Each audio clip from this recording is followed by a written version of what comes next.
Welcome to our home kitchen. আমরাই বানাই আমরাই খাই, মানে হচ্ছে হঠাৎ হঠাৎ যখন যা খেতে ইচ্ছা করে আমি বা পায়েল যে কোনো একজন বাচ্চাদের বানিয়ে দিই ঝটপট। তো বাসায় বানানো পিৎজার উপরে কি আর কিছু আছে? এতদিন তো আম্মু বানিয়ে খাওয়াচ্ছিল, ইদানিং পায়েলও বানানো শিখছে। সে ইউটিউবে মাঝে মাঝে এই ছোট ছোট ব্লগগুলো দেখে পিৎজা বানানোর, তারপরে চিজ বানানোর। তো বললো যে আজকে আমি পিৎজা বানাবো, তো বললাম বানাও, বাসায় সব কিছু আছে। তো আমরা চিজ বিফ পিৎজা বানিয়ে ফেলেছিলাম। তো এই যে পায়েল আগেই প্রথমে বিফগুলো রেডি করছিল পিৎজার জন্য। আসলে বাসায় না নিজেরা যখন এরকম কিছু কাজ করি, নিজেরা একসাথে করতে ভালোও লাগে। আর বাচ্চাদের কি সবসময় তো এটা ওটা আবদার লেগেই থাকে।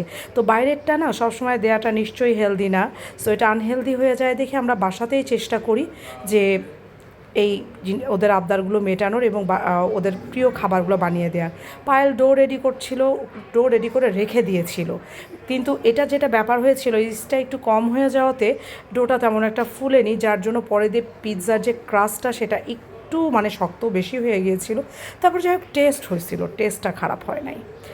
যা তো এরপরে এটা ডোটা যে সুন্দর করে আমি তাই দেখছিলাম যে সে বেশ ভালো পিৎজা বানানো শিখে গেছে। তো এখানে মজারেলা চিজ ছিল, এটা অবভিয়াসলি আমাদের সোর্সিংয়ের মজারেলা চিজ। মজারেলা, আমাদের যে মজারেলাটা সেটা খুবই স্টিকি এবং খুব সুন্দর করে মেল্ট হয়ে যায়।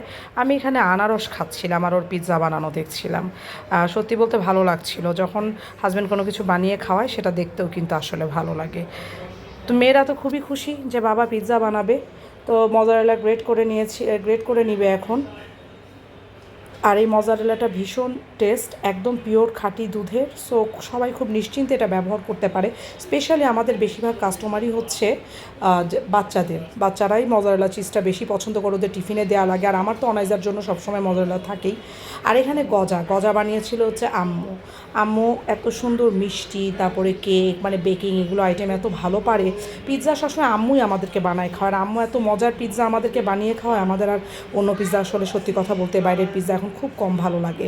তো আমরা এই পিৎজাটা পুরাপুরি আমাদের টেস্ট বাড অনুযায়ী আমাদের ইচ্ছা মতন মানে বানাচ্ছিলাম। এখানে সব ইনগ্রিডিয়েন্ট যে আমরা দিয়েছি তাও না, আমাদের সব কিছু ভালো লাগে না। যেমন আমি পায়েলকে বলছিলাম ক্যাপসিকাম আমার একদমই ভালো লাগে না।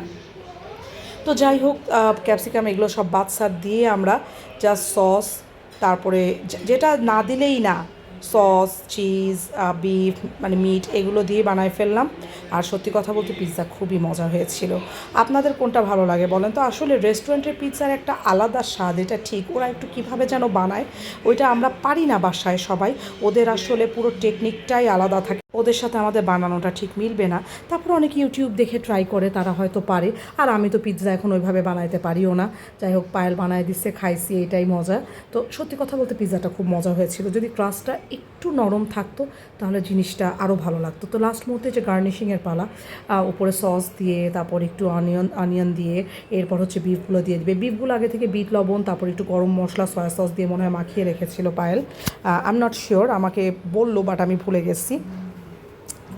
বাচ্চারা মাঝে মাঝেই বলে আম্মু এখানে নিয়ে চলো, ওখানে নিয়ে চলো, কিন্তু একবার মাসে একবার নিয়ে যাওয়া যায়, কিন্তু সবসময় আসলে না এটা সাশ্রয়ীও হয় না এবং হেলদিও হয় না।